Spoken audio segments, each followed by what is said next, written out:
Hello and welcome back to more Vintage Cube. They just keep giving me channel. I don't know what else to say. Like, it's really good when you start with it because you can draft around it and see things. The problem that usually happens to me is I get it late. I mean, they added a lot of cards that make channel better, like Portal to Phyrexia, I guess, does something. Actually, that card's kind of insane. Holy cow. Wait, this kills everything they have and you get stuff back. All right, let's take channel. Just see what we can do with it. This can speed up games too.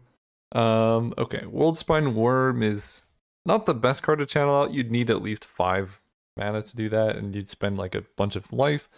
Course of Crucifix is fine. Phyrexian Revoker helps you stay open. Skyclave Apparition is just nuts. And then everything else is kind of bad. I don't love Course of Crucifix in general. It does help you against aggressive decks. Yeah, sure, I'll just cut green, I guess. I don't know. We're here now. I'm a green gamer. Take the Craterhoof Behemoth and live my biggest life. Live by the green, die by the green. We're just ooh, Minskin Boo. Wait. Natural order for Craterhoof is kind of messed up, but also Channel Emrakul is just free wins. So I kind of have to take that, even though I would like Emrakul to wheel, but I think this early on, people are going to speculate on the Emrakul because 2 people passed Channel to me. Or was it 1? I don't know. But people might speculate on Emrakul early. If this was like pack 2 or pack 3, there's a chance Emrakul comes around. But it just channel Emrakul is like the best thing you can be doing.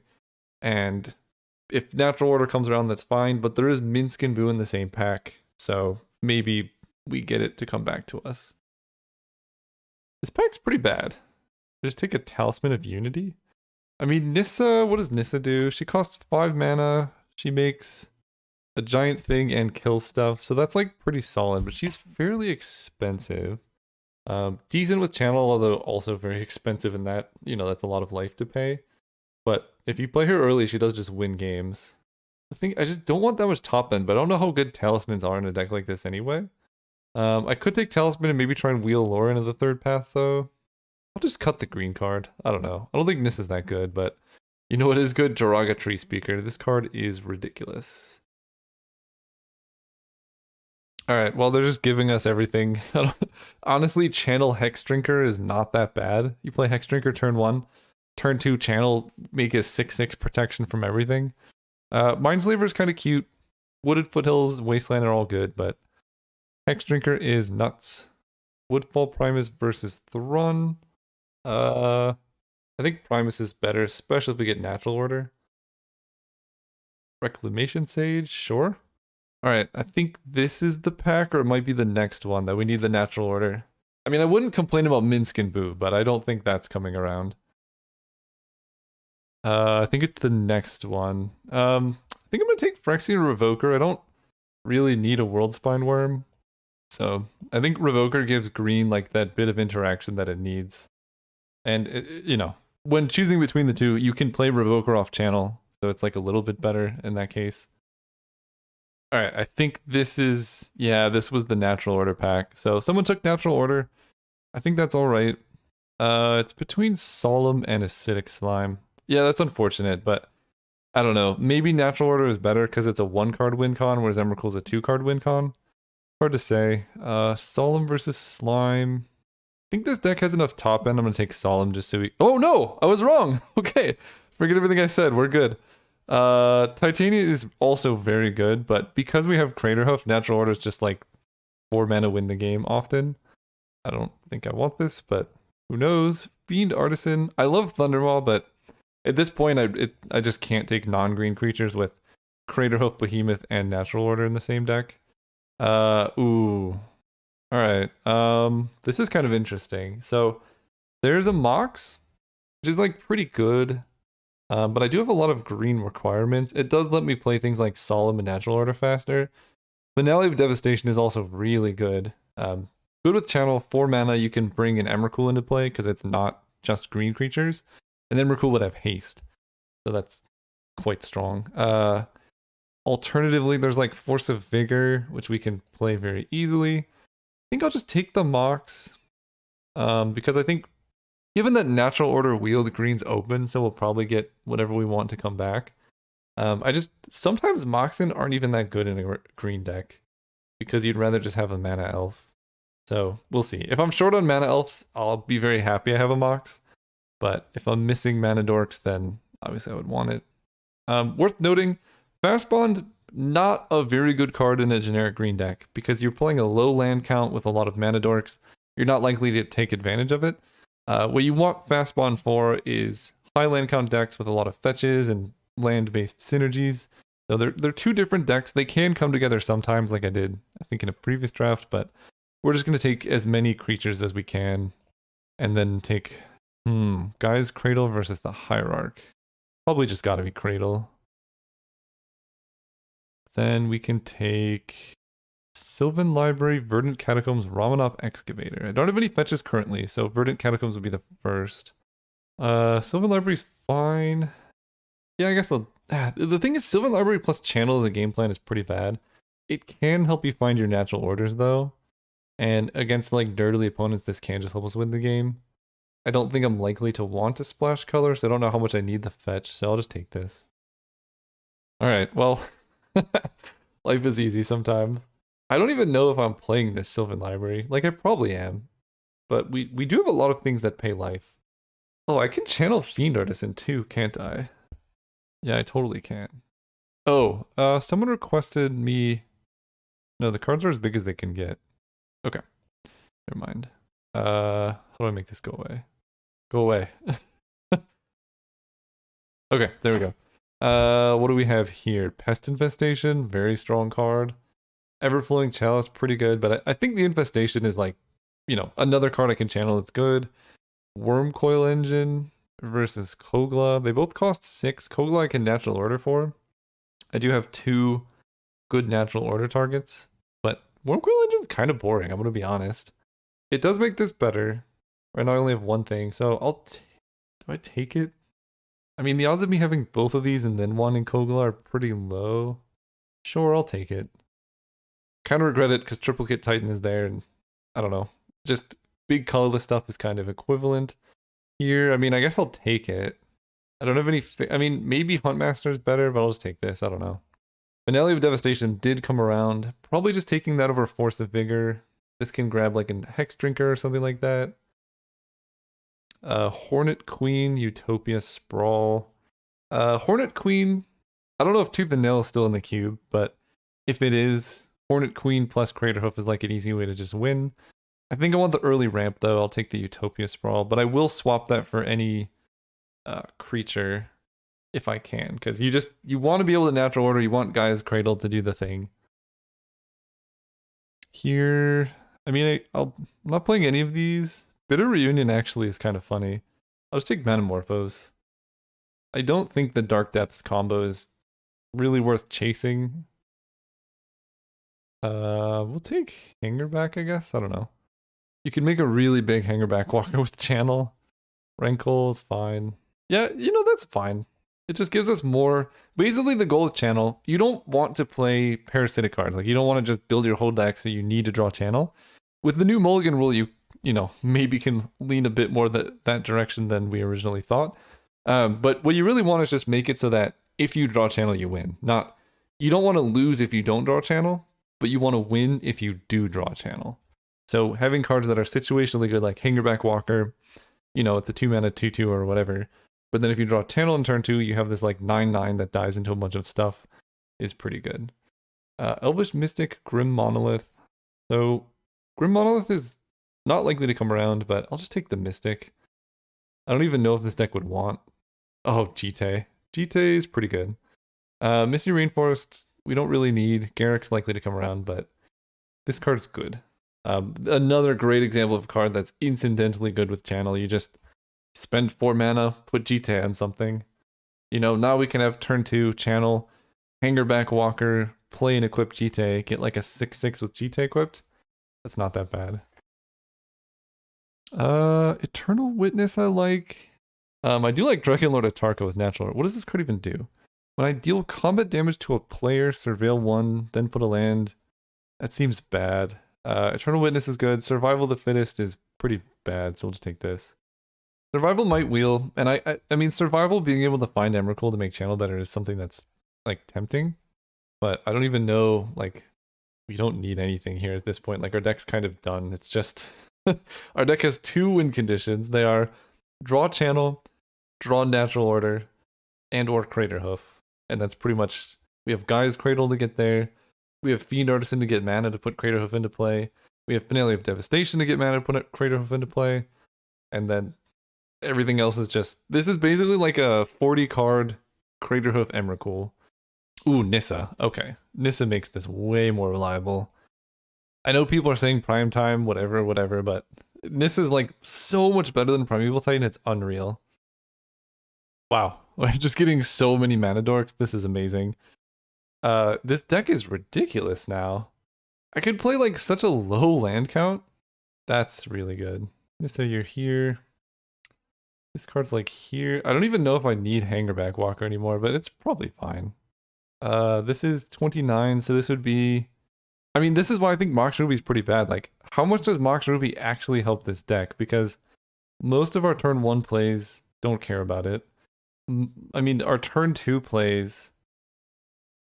There's like a few cards that can take advantage of it, but really not that many. I'll take a Tireless Tracker, but I don't even know if this is a good Tireless Tracker deck. This, I normally don't like Sword of Fire and Ice, but when you have this many mana dorks, turn 1 mana dork, turn 2 Sword of Fire and Ice, turn 3 attack equip, is like not terrible. Because I'm just gonna have such a low land I mean, I think by that same logic, just turn 1 mana dork, turn 2 Tireless Tracker is also really good. Questing Beast versus Wall of Roots versus Waterlogged Grove. I don't like Waterlogged Grove because I have Rafellos. Questing Beast just kills stuff. I have plenty of mana. Let's take the Beast. I'll take this. I don't think I need it. Natural Order would be kind of funny. We do get Garruk. We also have Uvenwald Oddity. And this makes my team huge, right? Trample and Haste. That's like cool. An 8/8 makes your team big. You can kill them with a bunch of mana elves. I think I like Garruk because his interaction with Guy's Cradle is so dirty. Survival, like, it's fine.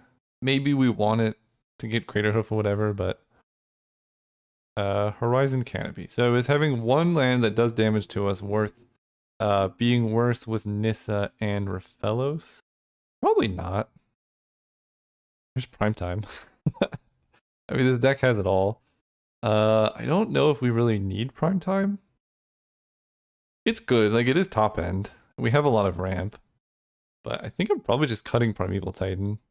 At this point, I might even just be cutting Wormcoil because it's pretty boring otherwise. And we have now, with Jite, Hangerback Walker, Revoker, like we have mana sinks that I think will be useful. Last pick, Field of the Dead. No respect, huh? So right now, this would be...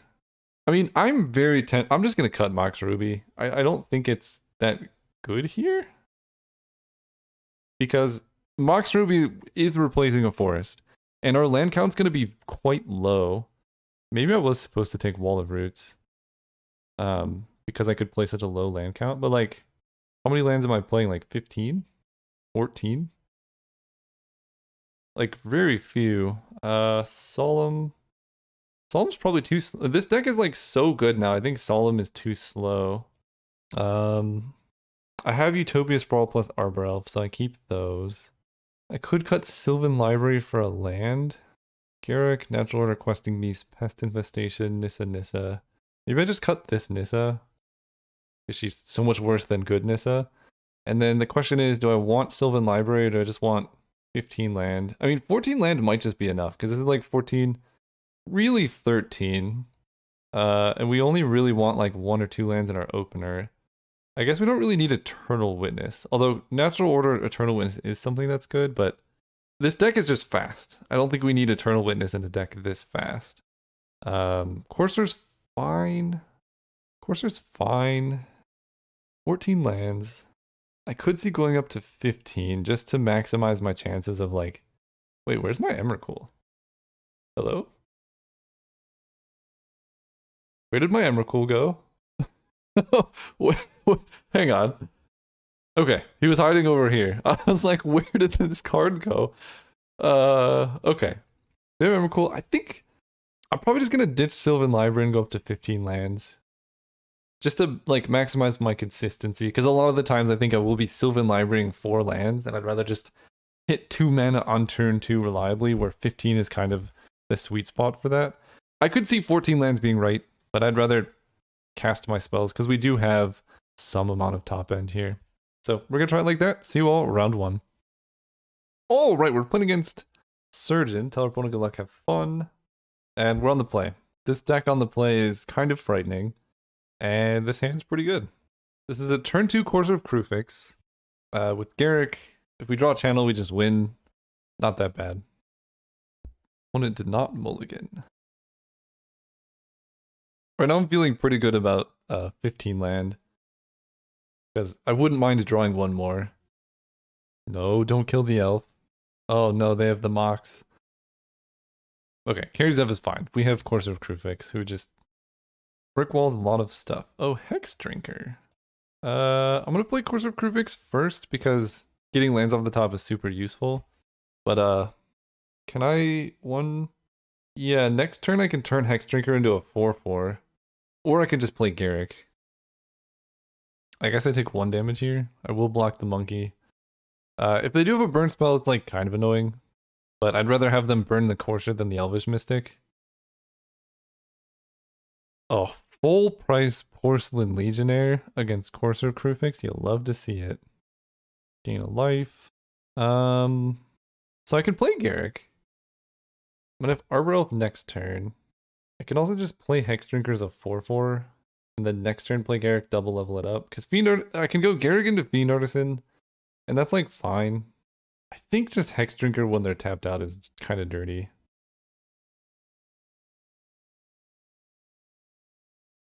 Go ahead.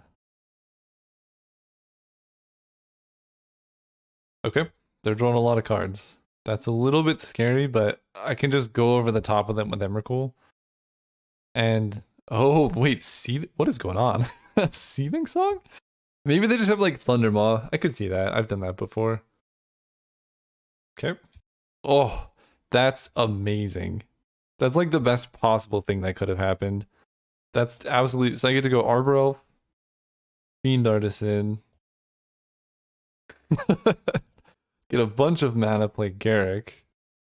How much mana does this make? 1. I mean, I just untap here and I can level up Hex Drinker all the way.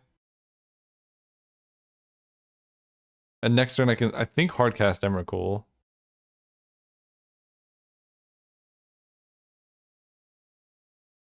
And I might as well just use the remaining mana here, and I'll attack them for 6 protection from everything.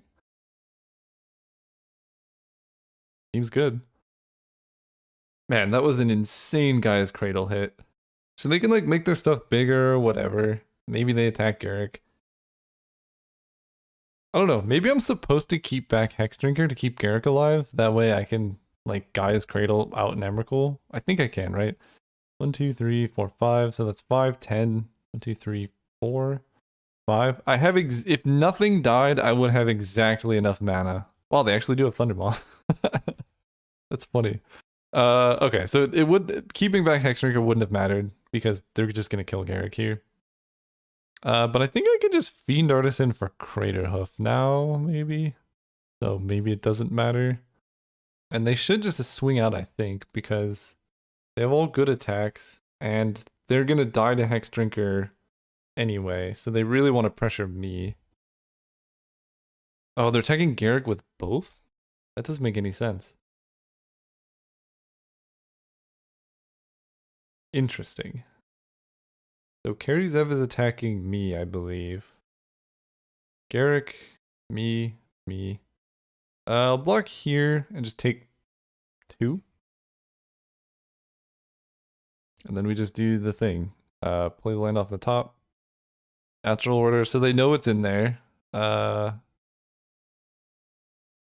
Sacrifice another creature, search your library for a creature card with mana value X or less, put on the battlefield.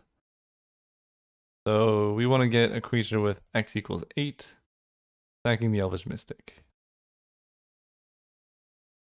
Craterhoof. There you go. 40 card Craterhoof. Playing against a red deck.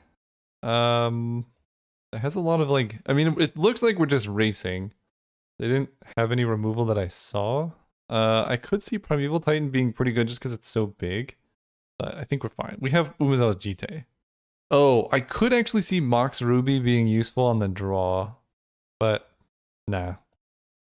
Hey, for those who don't know, I spent the last almost 2 years full-time in development on a card game called Algomancy, and it's live on Kickstarter right now.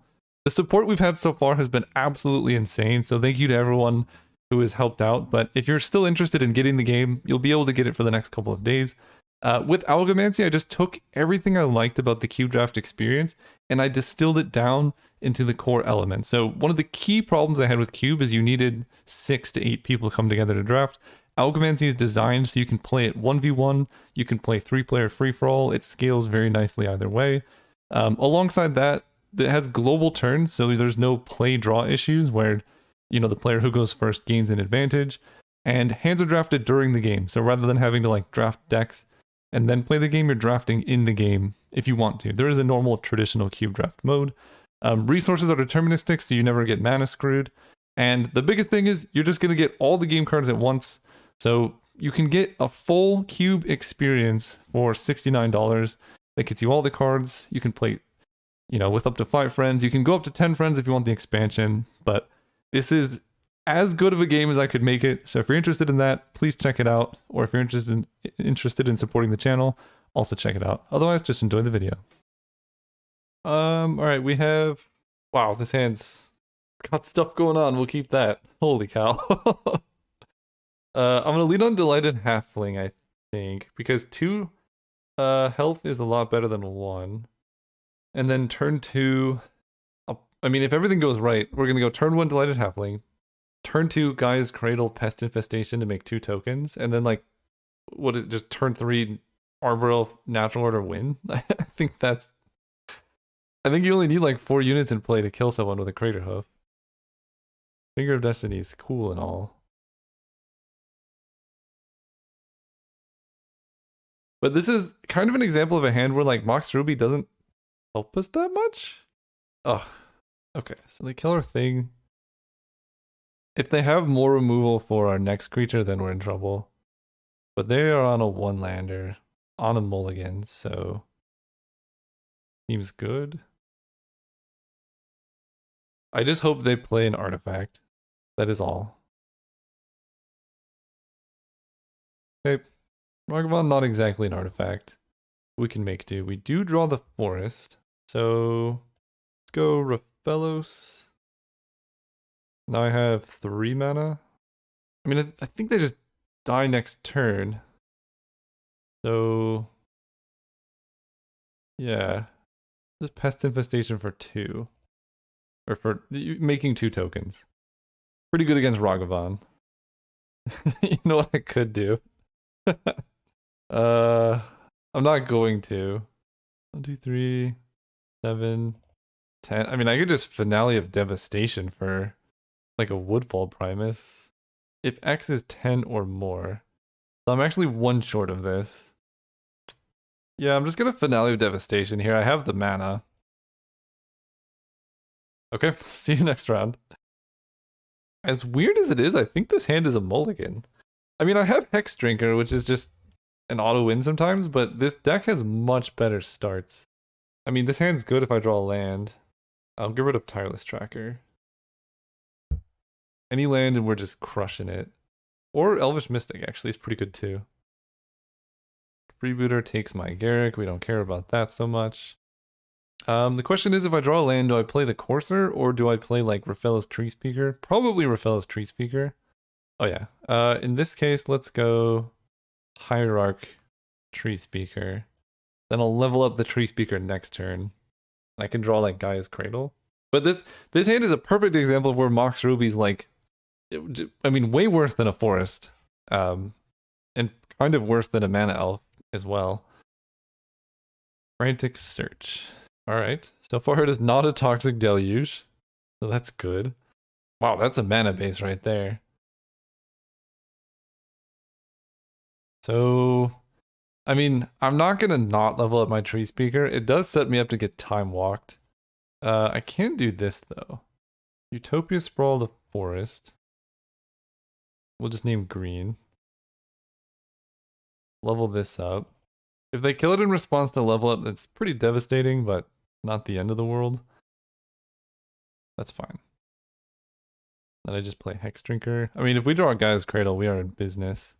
I don't know. Maybe I'm just supposed to play Courser of Krufix. But if this level up goes through, we're winning so well. We're winning. You know what I mean? I'm so far ahead. Winning so well. That's a statement. Ooh, I like a tapped land because they didn't really do anything that good last turn. Crucible of Worlds. They have Dark Depths. Interesting. They fetched before channel. I mean, yeah. I guess I just channel Hex Drinker. So let's play Courser of Krufix first. Oh, one turn too early. That's fine. Make him big. Oh, this is annoying. Let's just add 6. 1, 2, 3, 4, 6 more. I go to 9. This interface is not really friendly for what I'm doing, but we're gonna get there. We're gonna kill them with a Hex Drinker. So hit them for 6/6 protection from everything. No ability to play Rafellos because I don't have double green. Ooh, 7/7. It's even better. Actually, that is very relevant because 6/6 was a 4-turn clock. So they kill my Rafellos. He was only gonna add 1 mana anyway. Okay. I mean, they can play a bunch of lands, but they do take a whole lot of damage. They have 1 card in hand. Even like a strip, yeah, they just die. Sweet. Okay. I don't think I need anything special. I think my deck's just really nasty. Yeah, this hand's way too slow. The thing is, when your deck has like potential turn 2 wins, I mean, I'm gonna keep this. Bottom the forest. When your deck has potential turn 2 wins, like, you got a mulligan at hand that does nothing until turn 4. If I just draw Emrakul, I win. Utopia Sprawl. So let's go Hex Drinker. Next turn I can channel, make Hex Drinker have protection from everything. Okay, I cannot do that anymore. That's fine though, because I could just level it up normally. Upkeep. We draw a forest, so yep, let's just do a Utopia Sprawl. Name green. Level it up twice. And not attack. I almost attacked, but it is not a protection from everything yet. This is a lot of lands to draw. Oh, am I just gonna get reanimated? Okay, it's not a reanimation spell yet. You know what's funny? I almost can beat Iona. How much damage does she attack for? I guess if they reanimate her right now, I probably can't. But I can just put all my mana into Hex Drinker. Okay, so they didn't reanimate it, and I draw Pest Infestation, which is kind of sick. So let's just do that. I'm not gonna kill anything. I would like to make 2 1/1s, please. Level you up. Level you up. So if they had Necromancy or Shallow Grave is the only thing that kind of gets me, but then Iona gets exiled, so I think I do still attack here. Next turn, I think I can hardcast Woodfall Primus. Hexdrink is so ridiculous. It's a 1-drop that the game is like just completely been all about. Phyrexian Revoker. Okay, I mean, kind of free. What do I name here? I'm not sure. Protection from everything. I mean, maybe just Black Lotus. So let's level up Hex Drinker.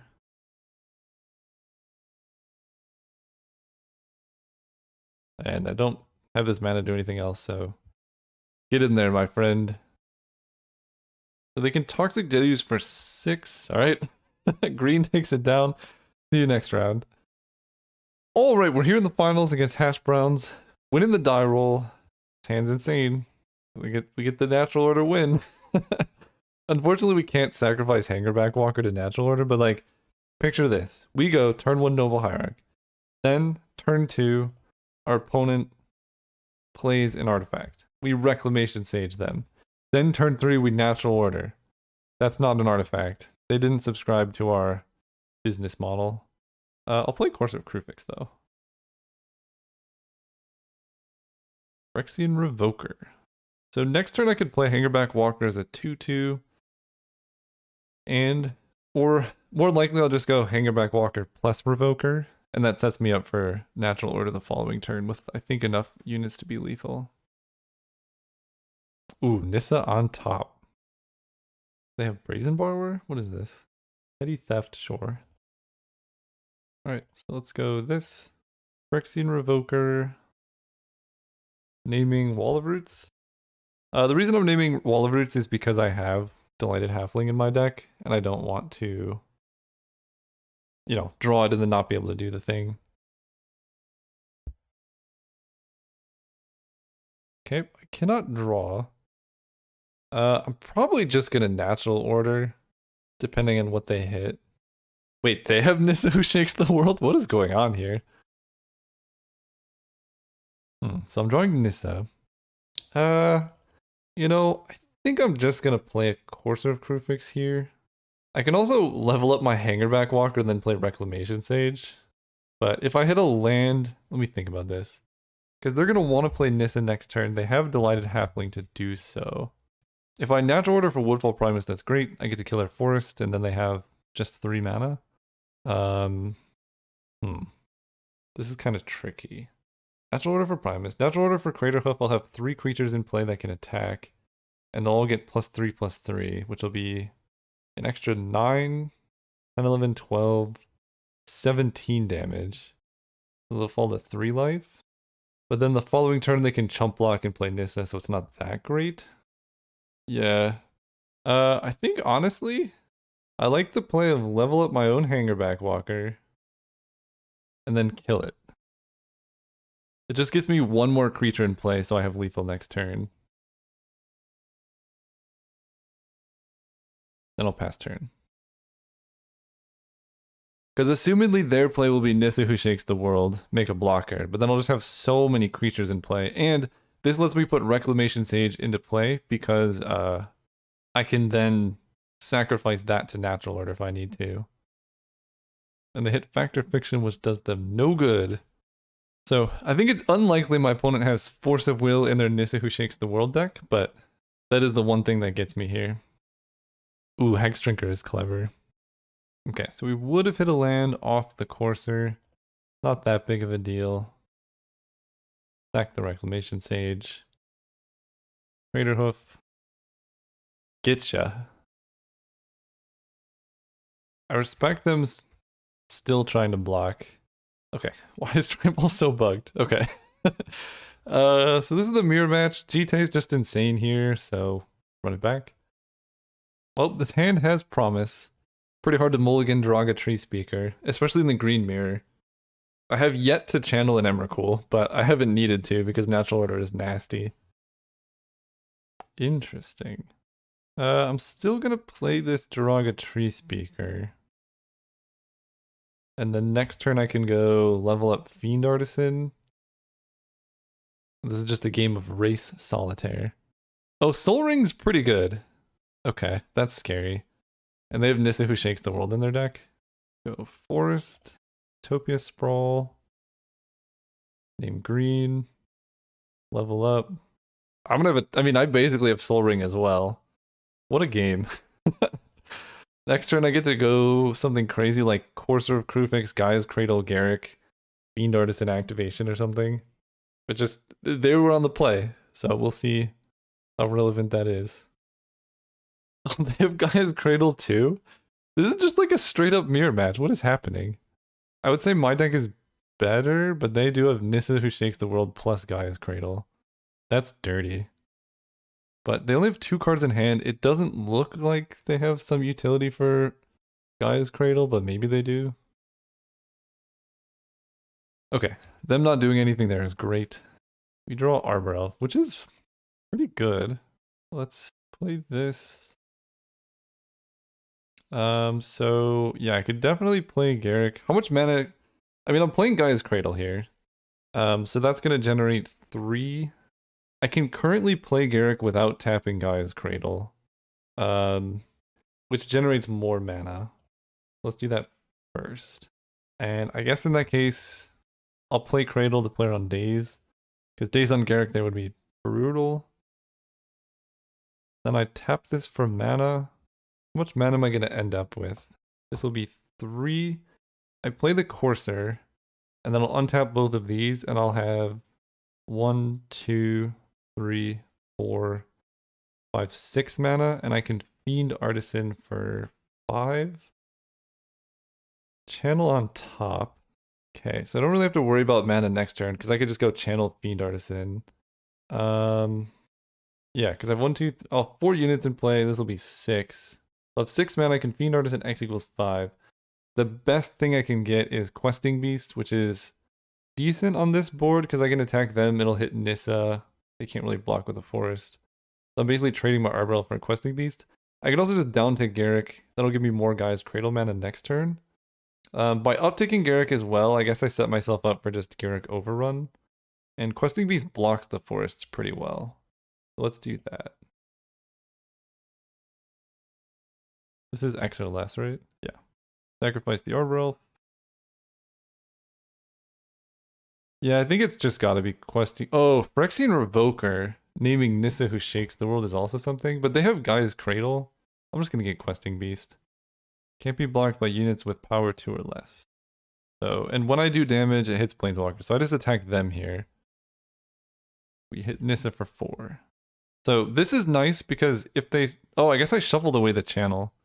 That's fine. Garruk plus this is a bunch. Garruk Overrun is kind of just lethal anyway. That's plus 12 on top of their already big stats. I mean, I'm dead to Craterhoof Behemoth. I don't think I could stop that because they just had Gaia's Cradle plus Forest mana. Green Suns for Craterhoof. For 1? They're just gonna get Hex Drinker? Okay. Oh, okay. Well. Sure. Alright. Game 3. Who can Craterhoof the other one first? Will I finally be able to channel out an Emrakul? Let's find out. That game was just decided by they went first. We're on the play. Do it. This hand is way too slow.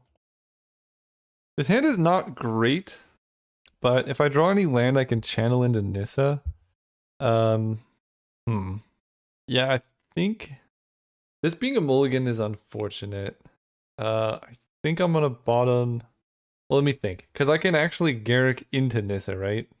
Or Nissa into Garruk if I hit channel. I can channel Pest Infestation turn 3, guaranteed with the mana I have. So I think getting Garruk is greedy. So I'm gonna bottom Garruk. This way, if they do something crazy, like they play Soul Ring, I can channel Pest Infestation for like 15 things on turn 3.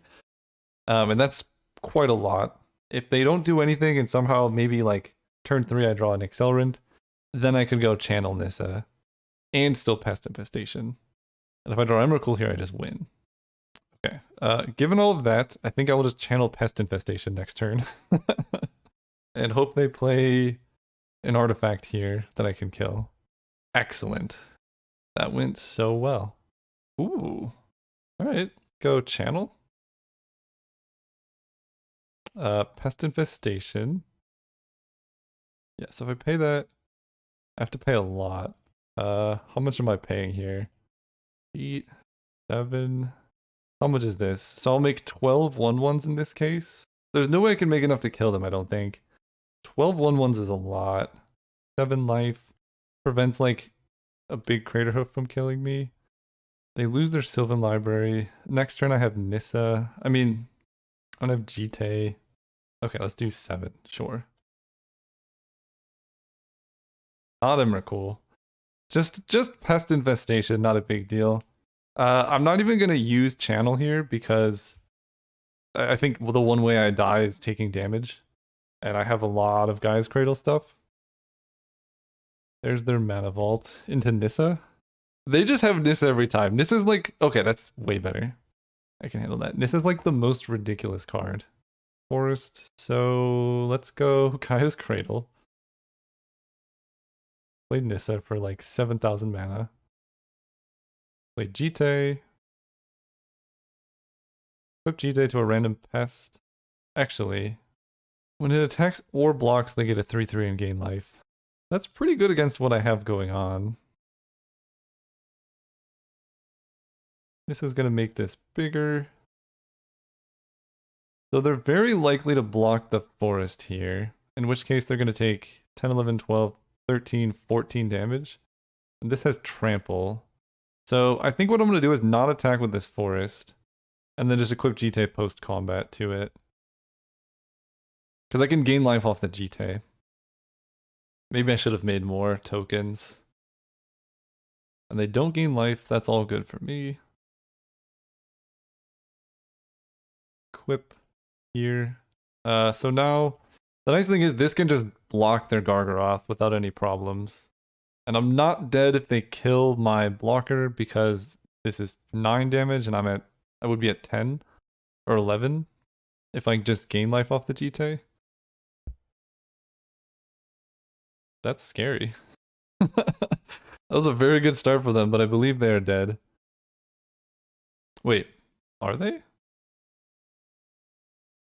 I think they are, but I need to be sure. I can make my force into a 5/5 here. I mean, the safest bet is to block the questing beast. This is 9 and then just gain 11 life.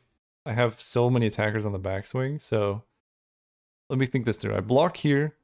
This is 9. I just gain life twice.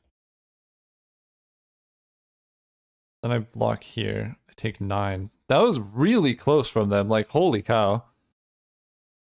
Sadly, no Emrakul's. Equip Jite here. It doesn't really matter. Then I just swing out and they die. But I mean, their start was crazy. Gargaroth into Questing Beast on turns 3 and 4. They go to 12. Did I mess up? No, they gain 3, they go to 12, and then they die exactly. Okay, wow, that was crazy close. Ooh, well played, opponent. Scary deck. But our deck was way better. Thank you so much for watching. If you enjoyed this video, consider subscribing. Check out Algomancy. It's on Kickstarter for the next week.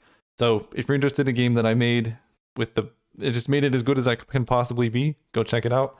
Otherwise, just enjoy the videos.